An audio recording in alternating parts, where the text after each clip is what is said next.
Hello friends, आज का हमारा चैप्टर धातु एवं अधातु। तो आज हम इस चैप्टर में धातु और अधातु के विषय में पढ़ेंगे। अब हम यहाँ से शुरू करते हैं। जो मेन होगा हम यही रीड करेंगे। ओके। तो 9वीं कक्षा में आपने कई तत्वों के बारे में पढ़ा होगा। आपने देखा कि किस प्रकार तत्वों को उनके गुणधर्मों के आधार पर धातु और अधातु में वर्गीकृत किया जाता है। मतलब हर तत्वों को उनके गुणों के आधार पर ही धातु और अधातु में वर्गीकृत किया जाता है। ये आगे हम पढ़ चुके हैं। अपने दैनिक जीवन में धातु अधातु के उपयोगों पर विचार कीजिए। अपने विचार से कौन से गुणधर्म तत्वों को धातु अधातु में वर्गीकृत करते हैं, किस प्रकार यह गुणधर्म इन तत्वों के उपयोग से संबंधित है। हम इनके कुछ गुणधर्मों का विस्तार से अध्ययन करेंगे। अब देखिए, भौतिक गुणधर्म क्या है। भौतिक गुणधर्म के बारे में आएगा। इसमें धातु पहला है टॉपिक धातु। इन पदार्थों के भौतिक गुणधर्मों की तुलना करके समूहों में अलग करना सबसे आसान है। मतलब इनकी पहचान, धातुओं की पहचान कर उनके भौतिक गुणधर्मों की पहचान कर उनको अलग करना बहुत आसान है। इसके अध्याय के लिए हम निम्नलिखित क्रियाकलापों की सहायता लेते हैं। जैसे 3.1 3.6 में दिए गए क्रियाकलापों से निम्नलिखित धातुओं आयरन कॉपर सी, एल्यूमिनियम और मैग्नीशियम, सोडियम, लैंड, जिंक आसानी से मिलने वाली कुछ अन्य धातुओं के नमूने इकट्ठे कीजिए। आयरन, कॉपर, एल्यूमिनियम, मैग्नीशियम के नमूने लीजिए। प्रत्येक नमूना कैसे दिखाई देता है उस पर ध्यान दीजिए।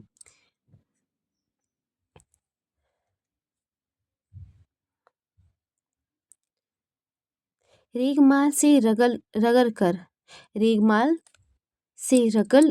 कर प्रत्येक नमूने की सतह को साफ करके उसके स्पष्ट रूप पर ध्यान दीजिए। मतलब रेगमाल लीजिए, उसे रगड़ कर उसके नमूने की सतह को साफ कर उस पर मतलब ध्यान दीजिए, उसके स्वरूप को ध्यान दीजिए। अपने शुद्ध रूप में धातु की सतह चमकदार होती है। धातु के इस गुणधर्म को धात्विक चमक कहते हैं। क्या कहते हैं? इस गुण सूत्र को धात्विक चमक कहते हैं। कि धात्विक चमक कहते हैं। क्रियाकलाप 3.2 में बताया गया है iron, copper, aluminium, magnesium. Iron, copper, aluminium, magnesium का एक छोटा सा टुकड़ा लीजिए। इन धातुओं को तेज धार वाले चाकू से काटने का प्रयास कीजिए। अपने प्रेक्षणों को लीजिए। चिमटे से सोडियम धातु का एक टुकड़ा पकड़िए। चिमटे की सहायता से एक सोडियम धातु के टुकड़े को पकड़िए सावधानी से। सोडियम धातु का उपयोग करते समय हमेशा सावधान रहिएगा। फिल्टर पेपर के बीच दबाकर इसे सुखा लीजिए। वॉच ग्लास पर रखकर इसे चाकू से काटने का प्रयास कीजिए। आपने क्या देखा? आप देखेंगे कि धातु सामान्यतः कठोर होती है। प्रत्येक धातु की कठोरता अलग अलग होती है। अब क्रियाकलाप 3.3 में हम देखेंगे कि आयरन, जिंक, लैंड और कॉपर के टुकड़े लीजिए। किसी एक धातु को लोहे के ब्लॉक खंड पर रखकर 5 बार हथौड़े से प्रहार कीजिए। आपने क्या देखा? अन्य धातुओं के साथ भी यही क्रिया कीजिए। इन धातुओं के आकार में बहुत परिवर्तन को लिखिए उनके बारे में, जो भी परिवर्तन हो इसके बारे में लिखिए।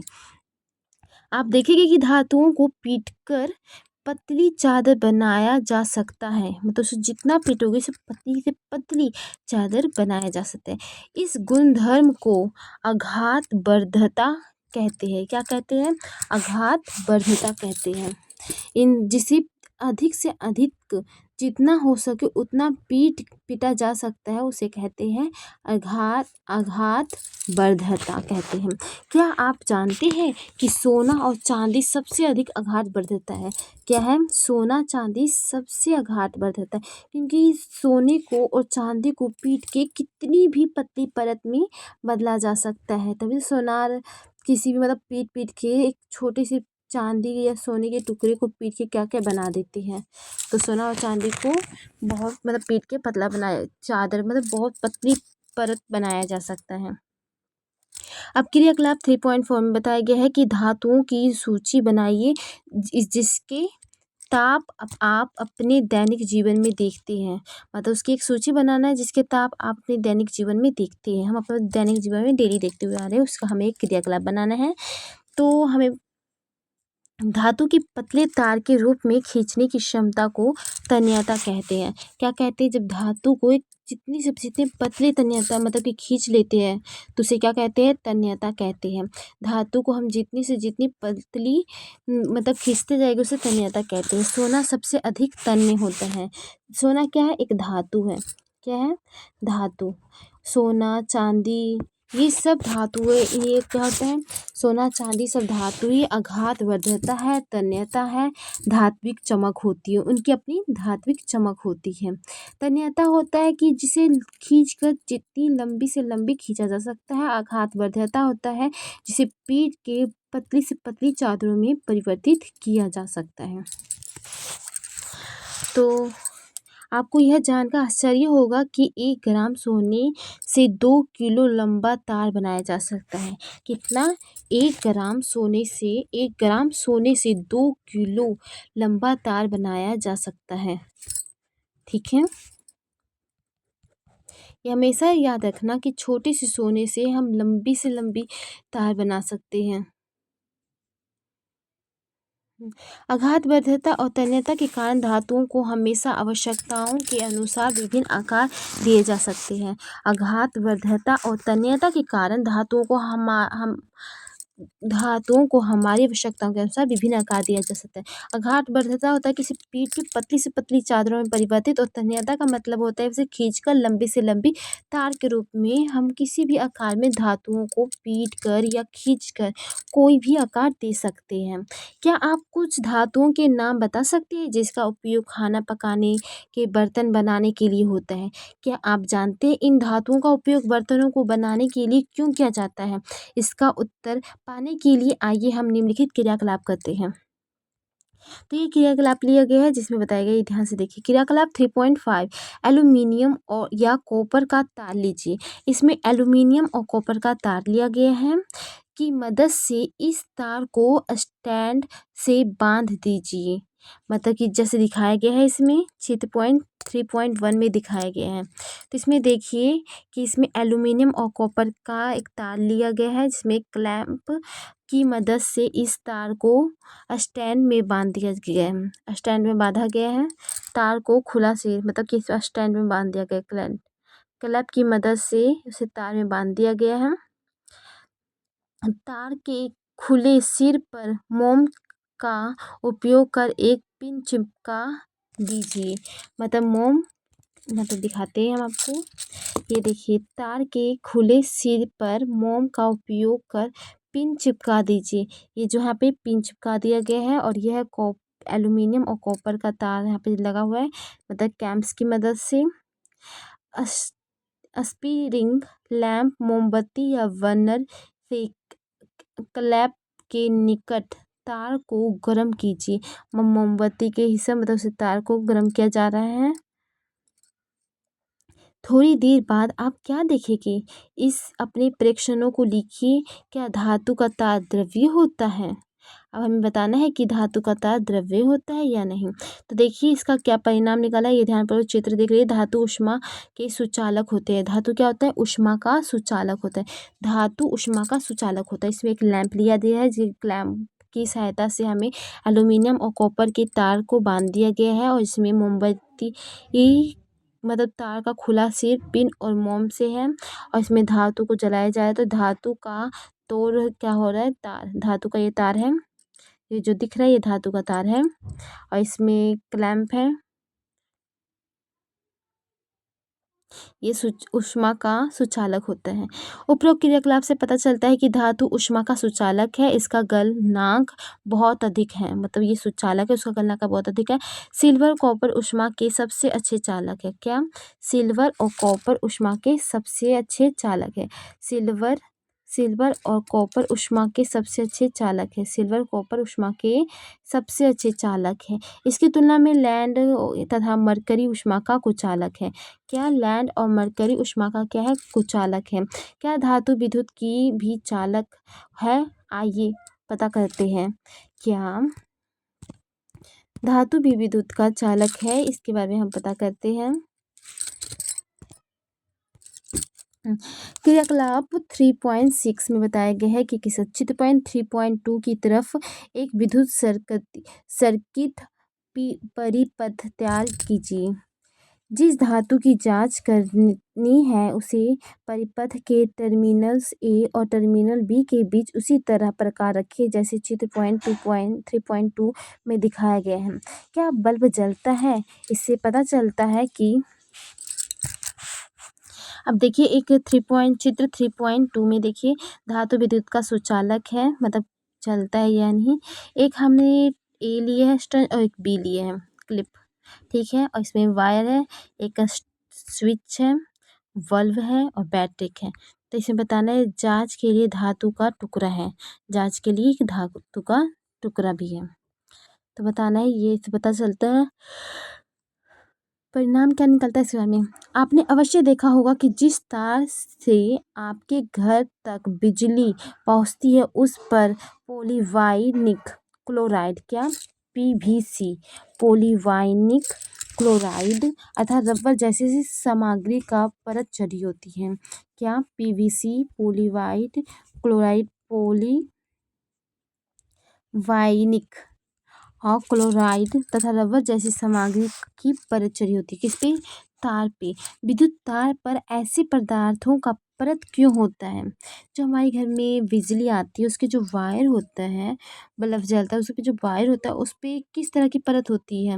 रबर जैसी सामग्री की परत चढ़ी होती है। जैसे पॉलीवाइड क्लोराइड अर्थात रबर जैसी सामग्री की परत चढ़ी होती है। पॉलीवाइनिक और क्लोराइड की परत होती है। किसकी होती है? परत होती है हमारे घर में, ठीक है।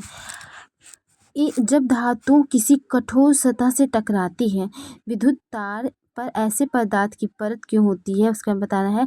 जब धातु होती है, धातुएं होती है, जब किसी कठोर सतह से टकराती है, जैसे सोना को ले लो, सोने पे कोई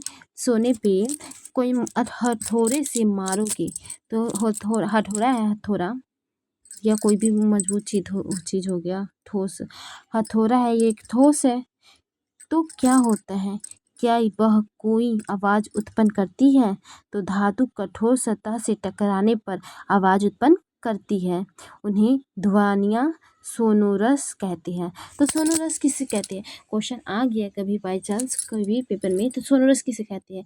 तो ये बताना कि धातु जब कोई कठोर सतह से टकराती है तो उसमें से एक आवाज़ उत्पन्न होती है जिसे हम ध्वनिक या सोनोरस कहते हैं। क्या कहते हैं? सोनोरस कहते हैं, ठीक। क्या अब आप बता सकते हैं कि स्कूल की घंटी धातु की क्यों बनी होती है? ताकि इसमें से आवाज़ आ सके, जिसमें से आवाज़ आती है, ठीक है। अधातु अब है दूसरा, नेक्स्ट चैप्टर है, मतलब कि अधातु के बारे में है। मतलब चैप्टर तो वही है, इसका दूसरा पार्ट है अधातु। पिछली कक्षा में हमने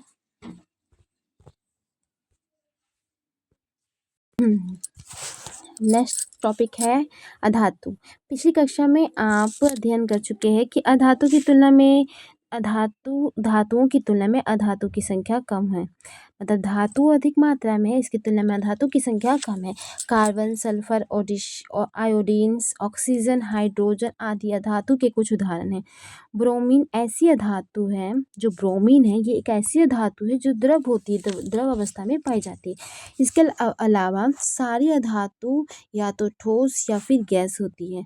मतलब कि अधातु गैस होती है या ठोस होती है। क्या धातुओं के समान अधातु में भी कुछ गुणधर्म होते हैं? आइए पता करें। तो क्रियाकलाप 3.7 के द्वारा बताया गया है। कार्बन, कोल या ग्रेफाइट, सल्फर, आयोडीन के नमूने एकत्र कीजिए। कार्बन मतलब कोल या ग्रेफाइट, सल्फर आयोडीन के एक नमूने एकत्र कर कीजिए। इन धातुओं से 3.1 और 3.4 और 3.6 तक की क्रियाकलापों को दोहराते हुए अपने प्रेक्षणों को लीजिए। धातुओं और धातुओं से संबंधित अपने प्रेक्षणों को सारणी 3.1 संकलित कीजिए। इसमें संकलित करना है, यह बन रखा है और इसमें हमें लिखना है।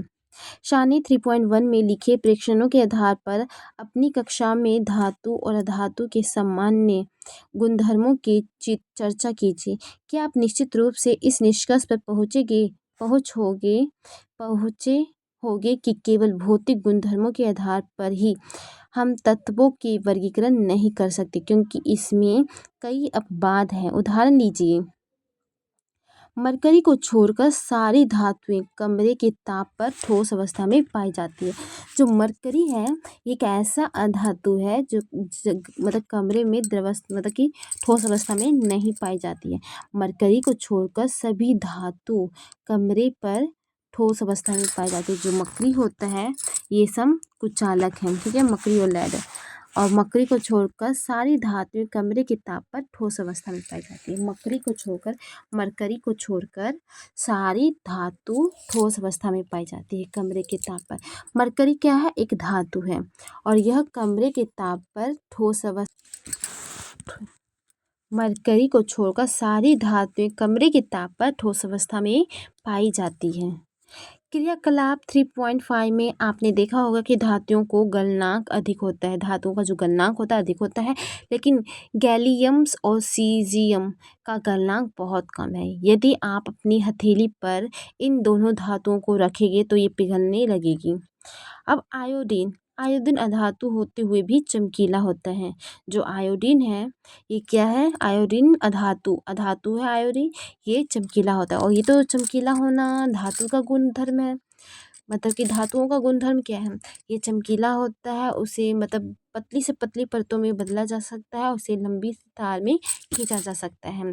लेकिन अधातु में ये गुण इसमें आयोडीन में पाया जाता है, क्योंकि ये चमकीला होता है, ये गुण आयोडीन में पाया जाता है। तो आयोडीन धातु मतलब कि ऐसे धातु है जो चमकीले होते हैं। कार्बन ऐसी अधातु है जो विभिन्न रूपों में विद्यमान रहती है। जो कार्बन है ये ऐसी अधातु है जो विभिन्न रूपों में विद्यमान रहती है। प्रत्येक रूप को अपर रूप कहते हैं। हीरा कार्बन का एक अपर रूप है। जो हीरा हम देखते हैं ये कार्बन का ही अपर रूप है।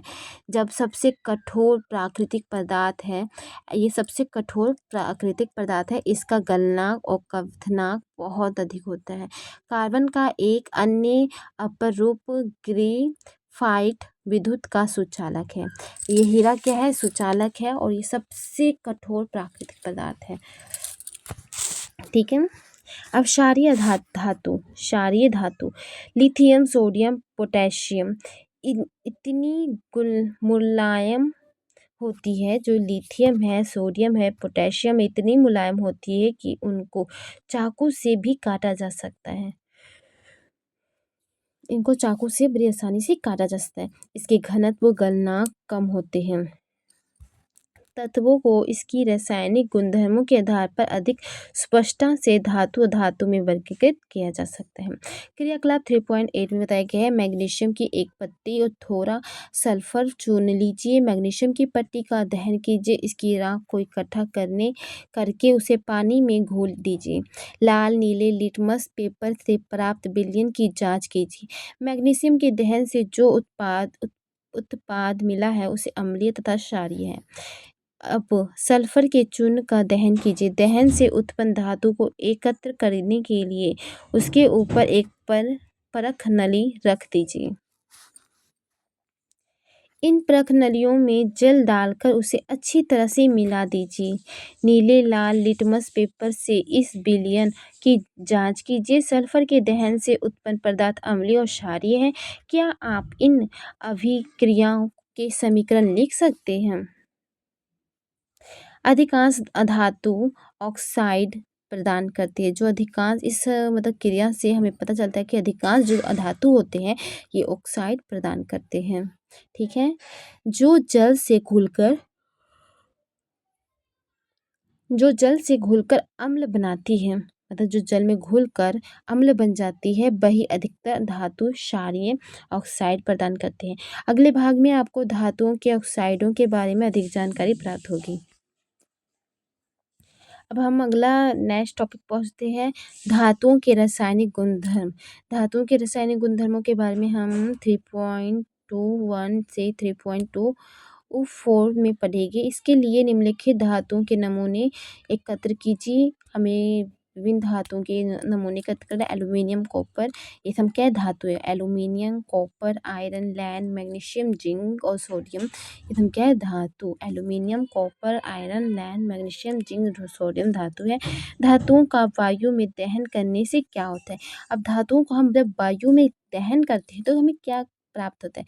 क्रियाकलाप 3.8 में आपने देखा क्या था कि वायु में चमकदार श्वेत ज्वाला के साथ मैग्नीशियम का दहन होता है। मतलब चमकदार श्वेत ज्वाला के साथ मैग्नीशियम का दहन होता है। क्या सभी धातु इसी प्रकार अभिक्रिया करती है? आइए निम्नलिखित क्रियाकलाप द्वारा देखें।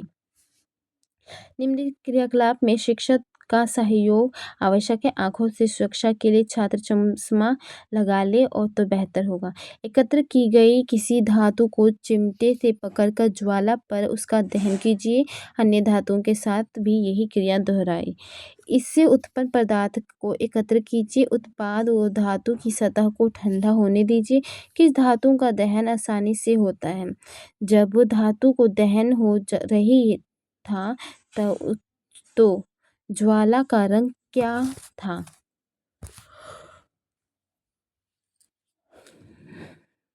दहन के पश्चात धातु की सतह कैसी प्रतीत होती है? धातुओं को ऑक्सीजन के साथ अभिक्रियाशीलता के आधार पर घटते क्रम में व्यवस्थित कीजिए। इससे क्या उत्पाद जल से घुलनशील है?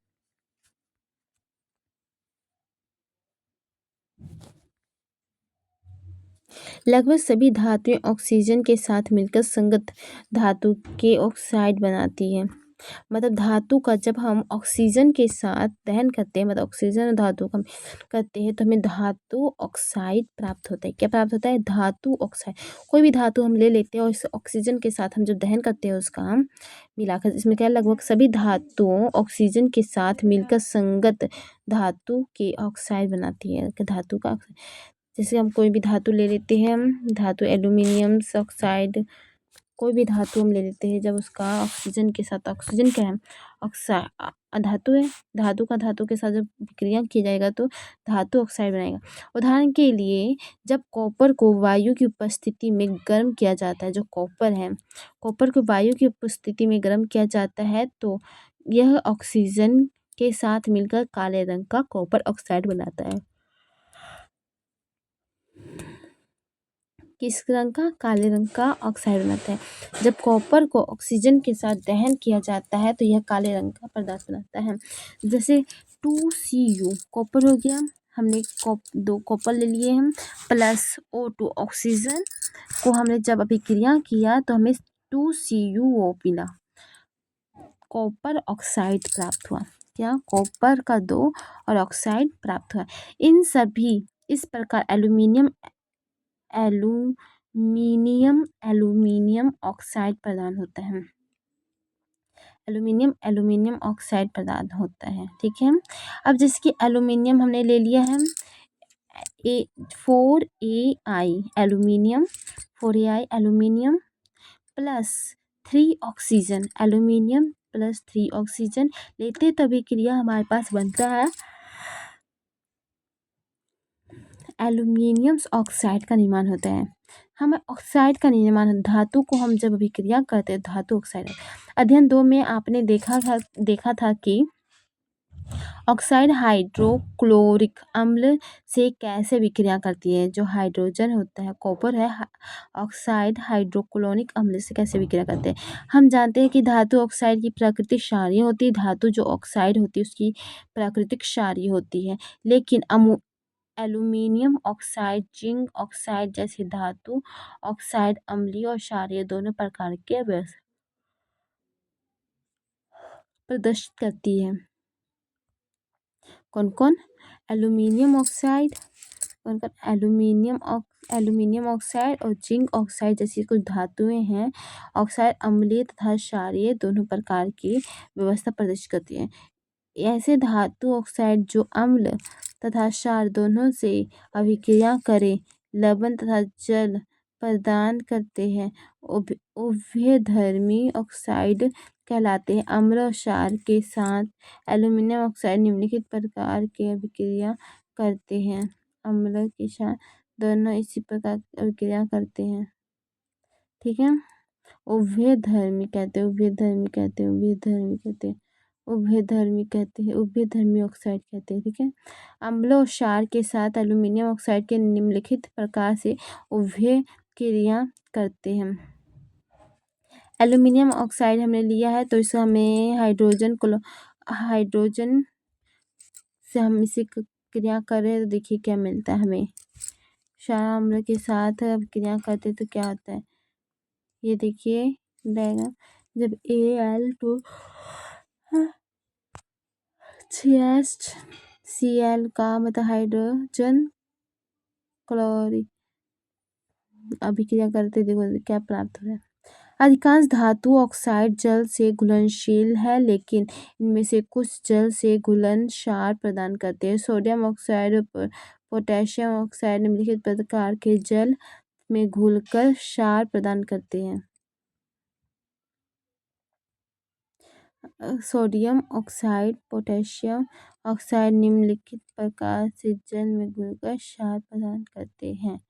जो सोडियम ऑक्साइड है Na2 जो सोडियम ऑक्साइड है इसमें बताया गया एल्यूमिनियम ऑक्साइड को हम जब निम्नलिखित प्रकार से मतलब जब करते हैं सोडियम हाइड्रोक्साइड है, ये सोडियम क्लोराइड है, सभी क्रिया करते हैं तो क्या मिलता है सोडियम ऑक्साइड को, और इससे क्रिया करते हैं तो क्या मिलता है अधिकांश धातु से मिलकर होता है। अब इसमें बताया गया है कि सोडियम ऑक्साइड एवं पोटेशियम ऑक्साइड निम्नलिखित रूप प्रदान कर जल में घुलनशील क्षार प्रदान करते हैं। अब हम मानते हैं Ca2 सोडियम ऑक्साइड का जब हाइड्रोजन ऑक्साइड मतलब जल से अभिक्रिया होता है तो क्या होता है सोडियम हाइड्रोक्साइड। अब इसमें कैल्शियम हाइड्रोक्साइड से अभिक्रिया होता है सोडियम हाइड्रोक्साइड की अभिक्रिया होती है। क्रियाकलाप 3.9 में हमने देखा कि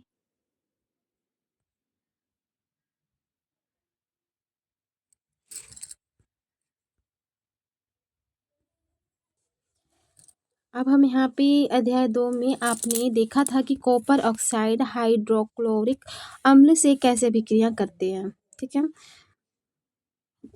हम जानते हैं कि धातु ऑक्साइड की प्रकृति क्षारीय होती है। धातु ऑक्साइड की जो प्रकृति क्या होती है क्षारीय होती है, लेकिन एल्यूमिनियम ऑक्साइड जिंक ऑक्साइड जैसी कुछ धातुएं ऑक्साइड अम्लीय और क्षारीय दोनों प्रकार के व्यवहार प्रदर्शित करते हैं। ऐसे धातु ऑक्साइड जो अम्ल और क्षार दोनों से अभिक्रिया करके लवण और जल प्रदान करते उसे उभयधर्मी ऑक्साइड कहते हैं। उभयधर्मी ऑक्साइड किसे कहते हैं जो अभिक्रिया ऑक्साइड से अभिक्रिया कर जल तथा अम्लीय तथा क्षारीय दोनों प्रदान कर से उभयधर्मी ऑक्साइड कहते हैं। अम्ल क्षार के साथ एल्यूमिनियम ऑक्साइड निम्नलिखित प्रकार से अभिक्रिया करते हैं। इसमें एल्यूमिनियम ऑक्साइड है ये हाइड्रोजन क्लोरीन मतलब किससे अभिक्रिया किए हैं तो ये प्राप्त हुआ है हमें। देखिए अधिकांश धातु ऑक्साइड जल से अघुलनशील है लेकिन इसमें से कुछ जल से घुलकर क्षार प्रदान करते हैं। सोडियम ऑक्साइड जैसे पोटेशियम ऑक्साइड निम्नलिखित है जल से घुलकर क्षार प्रदान करते हैं।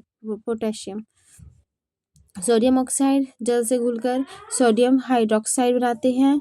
यह है पोटेशियम ऑक्साइड जल से घुलकर ये बनाते हैं। क्रियाकलाप 3.9 में हमने देखा था कि ऑक्सीजन के साथ सभी धातु एक ही दर से अभिक्रिया नहीं करती। विभिन्न धातु ऑक्सीजन के साथ विभिन्न अभिक्रियाशीलता प्रदर्शित करते हैं। पोटेशियम सोडियम जैसी कुछ धातुएं इतनी तेजी से अभिक्रिया करते हैं कि खुले में रखने पर आग पकड़ लेती है। कुछ धातुएं ऐसी होती है जिसे खुले में अभिक्रिया या खुले में रख दिया जाए उसमें आग पकड़ लेती है, इसलिए इन्हें सुरक्षित रखने के लिए आकस्मिक आग से को रोकने के लिए केरोसिन तेल में डुबोकर रखा जाता है। सामान्य ताप पर मैग्नीशियम, एल्यूमीनियम, जिंक, लैंड आदि जैसी धातुओं की सतह पर ऑक्साइड की पतली परत चढ़ जाती है। ऑक्साइड का यह परत धातु को पुनः ऑक्सीजन से सुरक्षित रखती है। गर्म करने पर आयरन का दहन तो नहीं होता, लेकिन जब वर्नर का ज्वाला में लोह चूर्ण डालते हैं तब वह तेजी से जलने लगता है। कॉपर का दहन तो नहीं होता, लेकिन गर्म धातु का कॉपर ऑक्साइड की काले रंग का परत चढ़ जाती है। सिल्वर और गोल्ड अत्यंत अधिक ताप पर भी ऑक्सीजन के साथ अभिक्रिया नहीं करते। क्या नहीं करते? अभिक्रिया नहीं करते हैं। ये जैसे कि इसमें है कुछ बताया गया है, ये देखिए, ये पर ये इम्पोर्टेंट हैगा एनोडीकरण। क्या? एनोडीकरण। एल्यूमीनियम पर मोटी ऑक्साइड की परत बनाने की प्रक्रिया को क्या कहते हैं? एनोडीकरण। एनोडीकरण में वायु के संपर्क में आने पर एल्यूमीनियम पर ऑक्साइड की पतली परत का निर्माण होता है। मतलब वायु के संपर्क में एल्यूमीनियम आ जाती है तो इसमें ऑक्साइड की पतली परत का निर्माण होता है। एल्यूमीनियम ऑक्साइड की परत इसे संक्षारण से बचाती है, मतलब उसे खराब होने संक्षारण से बचाती है। इस परत को मोटा करके इसे संक्षारण से अधिक सुरक्षित किया जा सकता है। एनोडीकरण के लिए एल्यूमीनियम की एक साफ वस्तु को एनोड बनाकर तनु सल्फ्यूरिक अम्ल के साथ इसका विद्युत अपघटन किया जाता है। एनोड पर उत्सर्जित ऑक्सीजन गैस एल्यूमीनियम के साथ अभिक्रिया करके ऑक्साइड की एक मोटी परत बनाती है। इन ऑक्साइड की परत को आसानी से रंगकर एल्यूमीनियम की आकर्षण वस्तुएं बनाई जा सकती है। जैसे कि लोहे का जो दरवाजा होता है धातु, उसे पेंट किस लिए कर देते हैं? ताकि वो खराब ना हो, उस पर जल्दी जंग ना लगे। लोहे पे जंग जल्दी लग जाता है तो उसे पेंटिंग कर दिया जाता है, क्रोसिन मिला के थोड़ा पेंट कर दिया जाता है ताकि उस पर जंग ना लगे, तो इसे संक्षारण होने से बचाया जाता है। ठीक है। क्रियाकलाप 3.9 करने के बाद आपने देखा होगा कि उन धातुओं के नमूने में सोडियम सबसे अधिक क्रियाशील है। क्या? सोडियम सबसे अधिक क्रियाशील है। मैग्नीशियम धीमी अभिक्रिया करता है, मैग्नीशियम सबसे धीमी अभिक्रिया करता है और सोडियम सबसे अधिक करता है। सोडियम की अपेक्षा कम अभिक्रियाशीलता है, लेकिन ऑक्सीजन में दहन करने से हमें जिंक, आयरन, कॉपर, लैंड की अभिक्रियाशीलता का पता नहीं चलता। कुछ अभिलेख क्रियाकलापों को देखकर हम इन धातुओं की अभिक्रियाओं का क्रम बनाने का प्रयास करते हैं। धातु जब जल के साथ अभिक्रिया करती है तो क्या होता है? देखिए इसमें धातु जब जल के साथ अभिक्रिया करती है तो क्या होता है? ये धातु लिया गया है, उसको मतलब कि जल के साथ अभिक्रिया किया गया है। सावधानी से क्रियाकलाप में शिक्षक के सहयोग की आवश्यकता है, मतलब कि जब इस अभिक्रिया को करो तो इसमें टीचर या अध्यापक की सहायता से करना। ठंडे जल के आधे भरे बीकर में नमूने के छोटे टुकड़ों को अलग अलग डालिए। कौन सी धातु ठंडे जल से अभिक्रिया करती है? ठंडे पानी के साथ अभिक्रियाशीलता के आधार पर उन्हें आरोही क्रम में व्यवस्थित कीजिए। क्या कोई धातु जल में आग उत्पन्न करती है? थोड़ी देर बाद क्या कोई धातु जल में तैरने लगती है? जो धातुएं ठंडे जल के साथ अभिक्रिया नहीं करती उन्हें ऐसे बीकरों में डालिए जो गर्म जल से आधे भरे हुए हो। जो धातुएं गर्म जल के साथ अभिक्रिया नहीं करते उसके लिए चित्र 3.3 की तरफ उपकरण व्यवस्थित कीजिए तथा भाप के साथ उसकी अभिक्रिया प्रेक्षित कीजिए। कौन सी धातु भाप के साथ अभिक्रिया नहीं करती? जल के साथ अभिक्रियाशीलता के आधार पर धातुओं को अवरोहित क्रम में व्यवस्थित कीजिए। तो ये अभिक्रिया किया गया है, जैसे जल का एक लिया गया आधा, इसमें क्या है? हाइड्रोजन गैस है, गैस ज्वार है। एक स्टैंड लिया गया, स्टैंड की सहायता से मतलब इसे बीकर को पकड़ा गया है और इसमें एक क्लैंप है, स्टैंड है, कपथन नली है। धातु लिया गया है, इसके अंदर है वर्नल द्वारा मोमबत्ती को जलाया गया है। जल से भीगा हुआ कांच तंतु, इसके अंदर जल से भीगा हुआ एक कांच का तंतु है।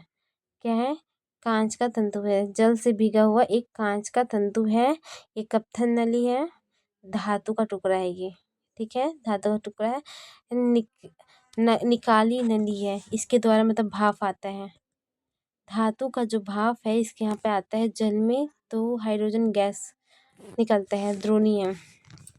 ठीक है, धातु पर भाप की क्रिया है ये। जल के साथ अभिक्रिया करके धातु हाइड्रोजन गैस धातु ऑक्साइड उत्पन्न करती है। जल के साथ जब अभिक्रिया करती है ना धातु, तो हाइड्रोजन गैस और धातु ऑक्साइड उत्पन्न करती है।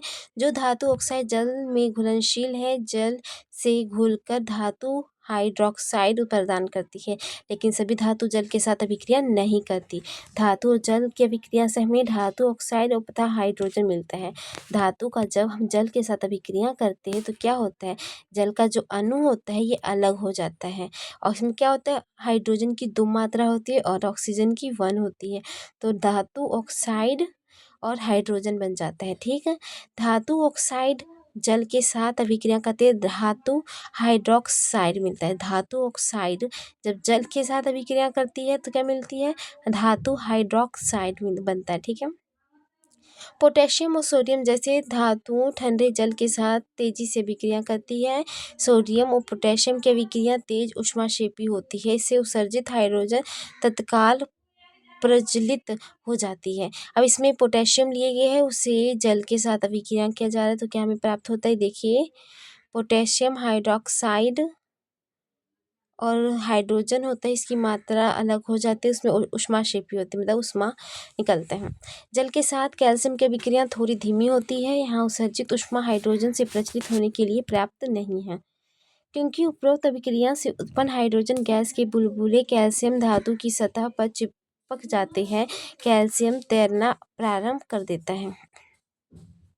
मैग्नीशियम से जो कैल्शियम होता है ना, कैल्शियम धातु की सतह पर चिपक जाते हैं और कैल्शियम तैरना प्रारंभ कर देते हैं।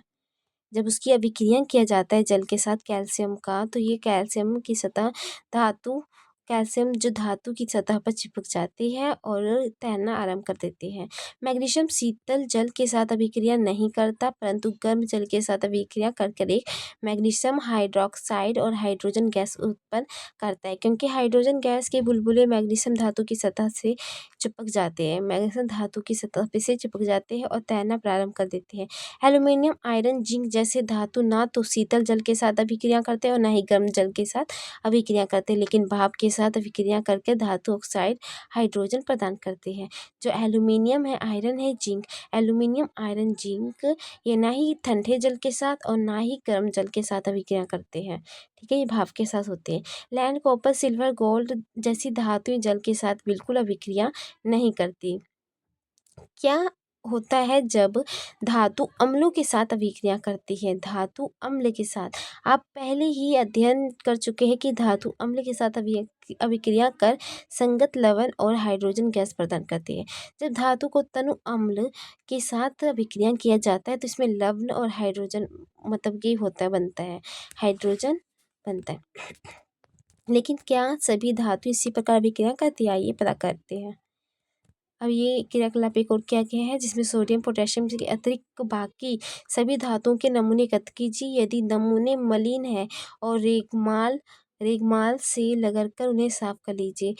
सोडियम पोटेशियम को नहीं लीजिए क्योंकि ये ठंडे जल के साथ भी तेजी से विक्रिया करते हैं। क्या नमूनों को अलग अलग तनु हाइड्रोक्लोरिक अम्ल युग्म परख नलियों में डालिए।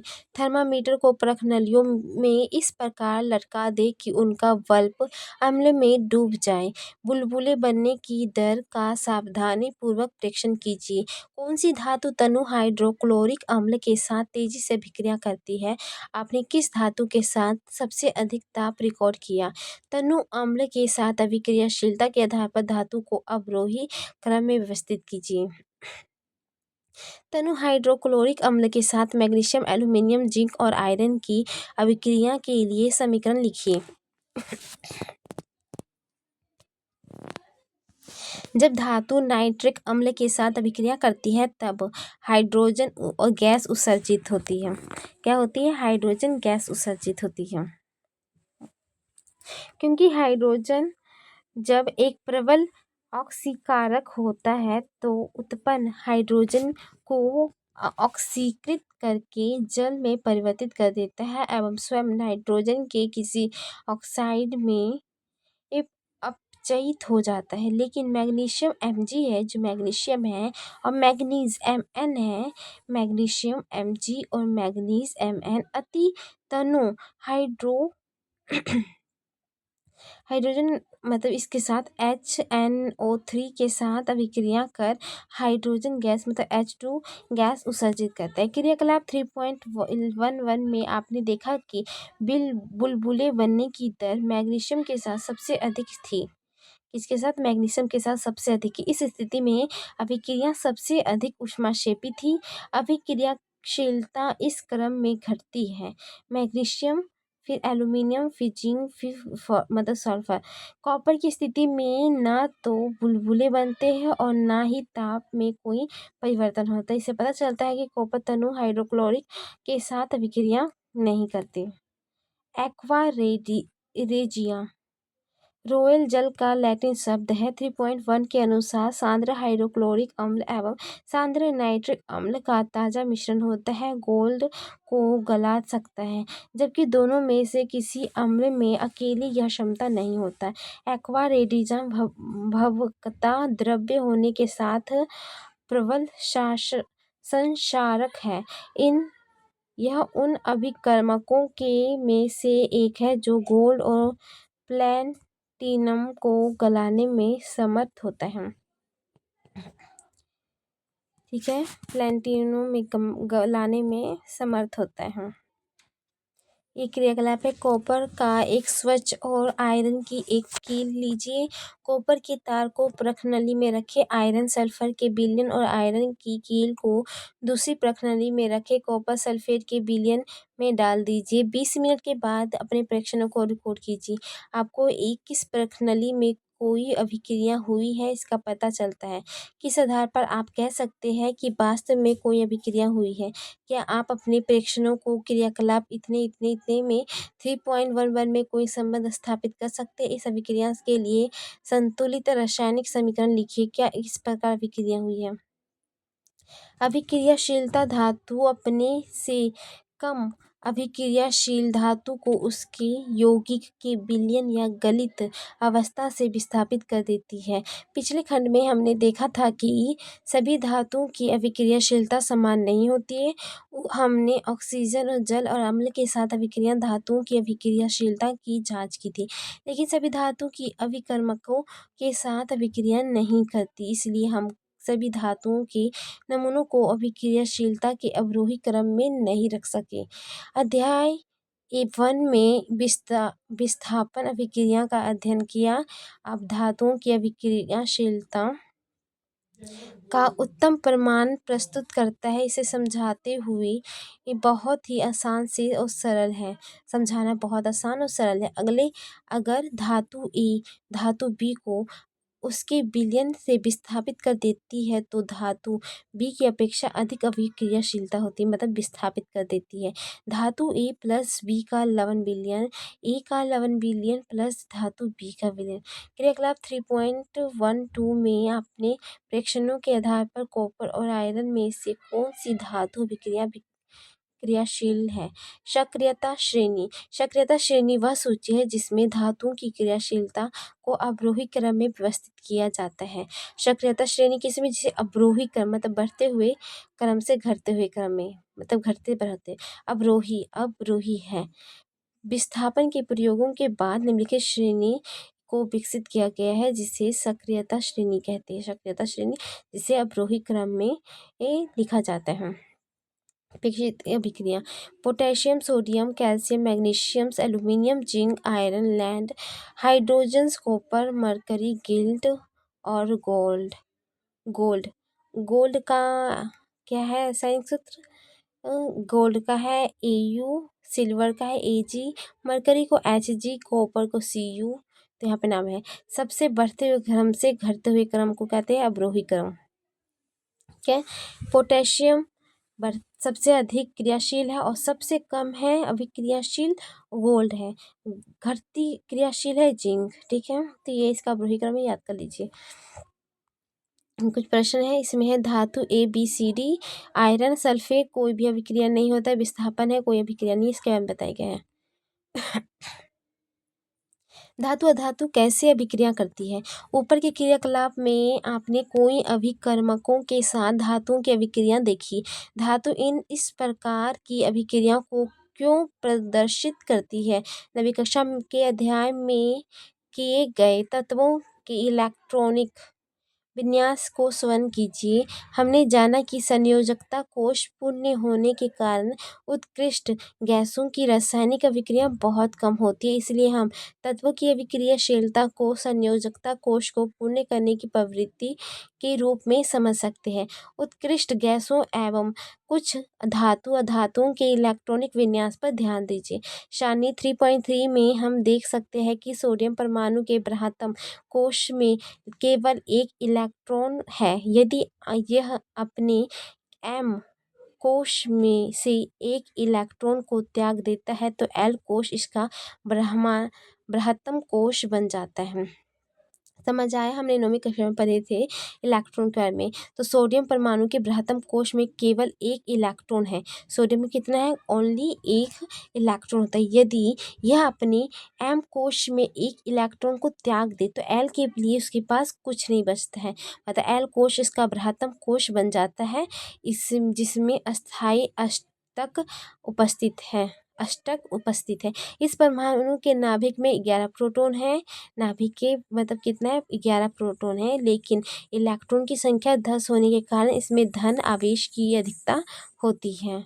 इलेक्ट्रॉन की संख्या 10 होने के कारण इसमें धन आवेश की अधिकता होती है। यह सोडियम धनायन Na+ प्रदान करता है। दूसरी ओर क्लोरीन के बृहत्तम कोश में 7 इलेक्ट्रॉन होते तथा अष्टक शून्य होने के लिए इसे एक इलेक्ट्रॉन की आवश्यकता होती है। यदि सोडियम और क्लोरीन अभिक्रिया करे तो सोडियम द्वारा त्यागा गया एक इलेक्ट्रॉन क्लोरीन ग्रहण कर लेता है।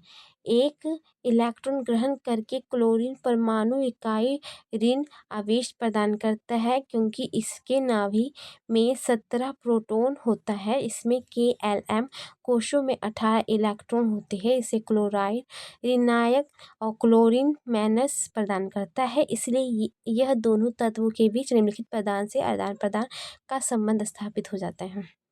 ये दिखाया गया है। तत्वों के प्रकार है, उत्कृष्ट है, गैस है, धातु है, अधातु है, ठीक है। और इसका बताया गया है तत्व हीलियम है, नियोन है, आर्गन है। Sodium, magnesium, aluminium, potassium, calcium धातु है। धातु है nitrogen, oxygen, fluorine, phosphorus, sulphate, chlorine है। इसके परमाणु संख्या है, हीलियम का 2 है, नियोन का 10 है। तो इसमें KL में जिसकी इसका डायग्राम बताया जाता है। हमने पिछले कक्षा में पढ़े थे कि जो इलेक्ट्रॉन जो परमाणु होता है उसके नाभि में पोटेशियम मतलब कि और इसमें इलेक्ट्रॉन घूमते रहते हैं। इलेक्ट्रॉन हमेशा नेगेटिव चार्ज होता है और प्रोटीन और न्यूट्रॉन हमेशा प्लस चार्ज होता है और नाभि में ही रहता है, ठीक है। इसमें संख्या कितना होता है, 2, 8, 8 की श्रेणी होती है। तो ये बताया जा रहा है हीलियम का परमाणु संख्या 2 है, तो ये नाभि मतलब कि पहले ही श्रेणी में रहता है, मतलब K तक ही रह जाता है, K कोश में ही K सेल तक ही सीमित रहता है। नियोन में होता है 10, तो ये 2 और दूसरे में 8 तक होता है, ठीक है। आर्गन का 18 होता है, तो 2, 8, 8 का श्रेणी में आता है। और इसमें 11 होता है तो ए होता है, 1 होता है, तो ये प्लस दे नहीं सकता है। तो यही है इसका संपूर्ण, जो हम पीछे कक्षा में पढ़ चुके हैं, इसे देख लेना एक बार। विपरीत आवेश होने के कारण सोडियम क्लोराइड आयरन परस्पर आकर्षित होते हैं तथा मजबूत स्थित विद्युत बल से बंधकर सोडियम क्लोराइड के रूप में उपस्थित रहते हैं। ध्यान देने योग्य बात है कि सोडियम क्लोराइड अणु के रूप में नहीं पाया जाता, बल्कि यह विपरीत आयनों का समुच्चय होता है। ये दिखाया गया है कि सोडियम धन आयरन है, ठीक है, ये क्लोराइड ऋण आयरन है। कैसे इसमें चार्जेस लगता है, तो कैसे ये लेता है और देता है। तो सोडियम है, सोडियम का कितना दिखाया था परमाणु संख्या, सोडियम का 11 परमाणु संख्या हैगा। तो ये कैसे लेता है, इससे लेता है, तो ये कैसे एक चार्जेस माइनस में चला जाता है। सोडियम क्लोराइड का निर्माण कैसे होता है, तो इसका हमें बताया गया है सोडियम क्लोराइड का। अभिक्रिया करता है, 17 होता है, तो 17 में एक लेता है वो, एक किससे ले लेता है वो, क्लोरीन से, मतलब कि कैल्शियम से लेता है ना।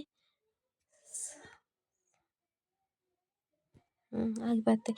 अब एक और आयनिक यौगिक मैग्नीशियम क्लोराइड के निर्माण को चित्र इसमें दिखाया गया है। इसमें दिखाया गया कैसे लेते हैं।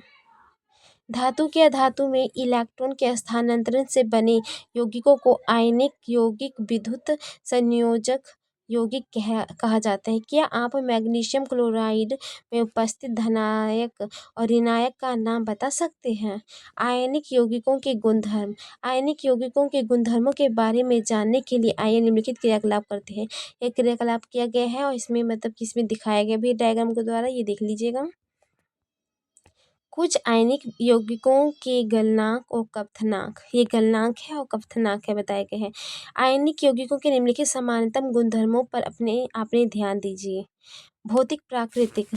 धन एवं ऋण आयनों के बीच मजबूत आकर्षण बल के कारण आयनिक यौगिक ठोस और थोड़े कठोर होते हैं। ये यौगिक सामान्य भंगुर होते हैं और दाब डालने पर टुकड़ों में टूट जाते हैं। इसकी भौतिक प्राकृतिक है। गलनांक और कप्थनांक। आयनिक यौगिकों को गलनांक और कप्थनांक बहुत अधिक होता है क्योंकि मजबूत अंतर आयनिक आकर्षण को तोड़ने के लिए ऊर्जा की प्राप्त मात्रा की आवश्यकता होती है। घुलनशीलता। विद्युत संयोजक यौगिक समानांतर जल में घुलनशील और क्रियाशील प्रोटॉन आदि जैसे विलायकों के में अभिलेख होते हैं। विद्युत चालकता। किसी विलयन में विद्युत के चालक के लिए आवेशित कणों की गतिशीलता आवश्यक होती है। आयनिक यौगिकों के जलीय विलयन में आयन उपस्थित होते हैं और विलयन में विद्युत धारा प्रवाहित की जाती है तो यह आयन विपरीत इलेक्ट्रॉनिक की ओर गमन करने लगते हैं। ठोस अवस्था में आयनिक यौगिक विद्युत का चालक नहीं करते क्योंकि ठोस अवस्था में दृढ़ संरचना के कारण आयनों की गति संभव नहीं होती, लेकिन आयनिक यौगिक गलित अवस्था में विद्युत का चालक करते हैं क्योंकि गलित अवस्था में विपरीत आवेश वाले आयनों के मध्य स्थित विद्युत आकर्षण बल ऊष्मा के कारण कमजोर पड़ जाते हैं। इसलिए आयन स्वतंत्र रूप से गमन करते हैं और विद्युत का चालक करते हैं। ठीक है ना। अब धातु की प्राप्ति। पृथ्वी की भूपर्ती धातुओं को मुख्य स्रोत है। समुद्र जल में भी सोडियम क्लोराइड, मैग्नीशियम क्लोराइड आदि जैसी कुछ विलेय लवण उपस्थित है। मतलब जो पृथ्वी की जो भूपर्ती है धातुओं का मुख्य स्रोत है। पृथ्वी की जो परती है मतलब पृथ्वी के अंदर बहुत तरह के धातुएं पाई जाती है, इसका मुख्य स्रोत है। समुद्र जल में भी सोडियम क्लोराइड, मैग्नीशियम क्लोराइड आदि जैसी कुछ विलेय लवण उपस्थित है। पृथ्वी की भूपर्ती में प्राकृतिक रूप से पाए जाने वाले तत्वों या यौगिकों को खनिज कहते हैं। कुछ स्थानों पर खनिजों में कोई विशेष धातु काफी मात्रा में होती है जिसे निकालकर लाभकारी होता है। इन खनिजों को अयस्क कहते हैं। क्या कहते हैं? अयस्क किसे कहते हैं? जिसे जमीनों से निकालकर खनिजों में विशेष धातु काफ़ी मात्रा में होती है, इन्हें निकालकर लाभकारी होता है, इन्हें निकालना अयस्क कहलाता है। धातुओं का निष्कर्षण। धातुओं को सक्रियता श्रेणी के बारे में आप पढ़ चुके हैं, इसलिए आप आसानी से समझ सकते हैं कि अयस्क से धातुओं का निष्कर्ष कैसे होता है। कुछ धातु भूपर्ती में स्वतंत्र अवस्था में पाई जाती है, कुछ धातु अपनी यौगिकों के रूप में मिलती है। सक्रियता श्रेणी में नीचे ये आने वाली धातु सबसे कम अभिक्रियाशीलता होती है, ये स्वतंत्र अवस्था में पाई जाती है। उदाहरण के लिए गोल्ड, सोना, सिल्वर, चांदी, प्लेटिनम, कॉपर, तांबा स्वतंत्र अवस्था में पाए जाते हैं। कॉपर एवं सिल्वर अपने सल्फाइड और ऑक्साइड के अयस्क के रूप में संयुक्त अवस्था में भी पाए जाते हैं। सक्रियता श्रेणी में सबसे ऊपर की धातुएं कैल्शियम, सोडियम मतलब पोटेशियम, सोडियम, कैल्शियम, मैग्नीशियम और एल्यूमिनियम इतनी अधिक अभिक्रियाशील होती है कि ये कभी भी स्वतंत्र तत्व के रूप में नहीं पाई जाती है। सक्रियता श्रेणी के मध्य की धातु जिंक आदि की अभिक्रियाशीलता मध्य होती है। पृथ्वी की पटनी में ये मुख्यतः ऑक्साइड, सल्फाइड, कार्बोनेट के रूप में पाई जाती है। आप देखेंगे कि कई धातुओं के अयस्क ऑक्साइड होते हैं। ऑक्सीजन की अत्यधिक अभिक्रियाशीलता और पृथ्वी पर इसकी प्रचुर मात्रा में पाए जाने के कारण ऐसा होता है। इस प्रकार अभिक्रियाशीलता के आधार पर हम धातुओं को निम्नलिखित 3 वर्गों में विभाजित कर सकते हैं। निम्न अभिक्रियाओं धातु, मध्य अभिक्रिया धातु, उच्च अभिक्रियाशील धातु।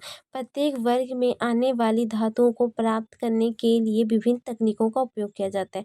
अयस्क से शुद्ध धातु का निष्कर्ष कई चरणों में होता है। इन चरणों का सारांश चित्र 3 में दिया गया है। निम्नलिखित भागों में प्रत्येक चरण की विस्तारपूर्वक चर्चा की गई है। ये देखो डायग्राम, विद्युत अपघटन है, कार्बन के उपयोग के अपचयन है, प्राकृतिक अवस्था में उपस्थिति है। अयस्क की सांद्रता के आधार पर उच्च अभिक्रिया बताया गया था। जो गलित धातु की विद्युत अपघटन है, ये सब है, इसका देख लेना।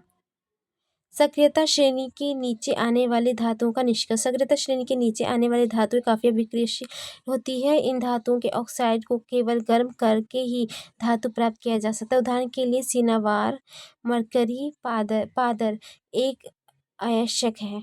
मरकरी पता है क्या है? ये कमरे धातु है और कमरे के ताप पे ठोस अवस्था में नहीं पाई जाती है। ठीक है, और कुछ अलग है ये विद्युत का। वायु में गर्म करने पर यह सबसे पहले म्यूक्यूरिक ऑक्साइड में परिवर्तित होती है और अधिक गर्म करने पर म्यूक्यूरिक ऑक्साइड मरकरी पादर में अपचयित हो जाती है। इस प्रकार प्रकृति में ये के रूप में उपस्थित तांबे कॉपर को केवल वायु में गर्म कर इसको अयस्क में से अलग किया जा सकता है।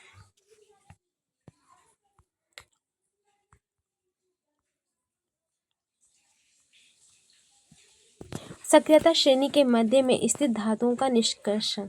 सक्रियता श्रेणी के मध्य में स्थित धातुएं जैसे आयरन, जिंक, लेड, कॉपर की अभिक्रियाशीलता मध्य होती है। प्राकृतिक में यह प्रायः सल्फाइड कार्बोनेट के रूप में पाई जाती है। सल्फाइड या कार्बोनेट की तुलना में धातु को उसके ऑक्साइड से प्राप्त करना अधिक आसान है, इसलिए अपचयन से पहले धातु के सल्फाइड कार्बोनेट को धातु ऑक्साइड में परिवर्तित करना आवश्यक है। सल्फाइड अयस्क को वायु की उपस्थिति में अधिक ताप पर गर्म करने पर यह ऑक्साइड में परिवर्तित हो जाता है। इस प्रक्रिया को भर्जन कहते हैं। कार्बोनेट अयस्क को सीमित वायु में अधिक ताप पर गर्म करने से यह ऑक्साइड में परिवर्तित हो जाता है। इस प्रक्रिया को निस्तापन कहा जाता है। जिंक के अयस्कों के भर्जन और निस्तापन के समय निम्नलिखित रासायनिक अभिक्रिया होती है। भर्जन, इसके बाद कार्बन और जैसी उपयुक्त अपचायक का उपयोग कर धातु ऑक्साइड से धातु प्राप्त किया जाता है। उदाहरण के लिए जब जिंक ऑक्साइड को कार्बन के साथ गर्म किया जाता है तो यह जिंक धातु में अपचयित हो जाता है। ये दिखाया गया है, इसमें भी बताया गया है रेल पटरियों को संधित करने जोड़ने के लिए थर्मिट प्रक्रम, कौन सी प्रक्रम है? थर्मिट प्रक्रम का उपयोग किया जाता है।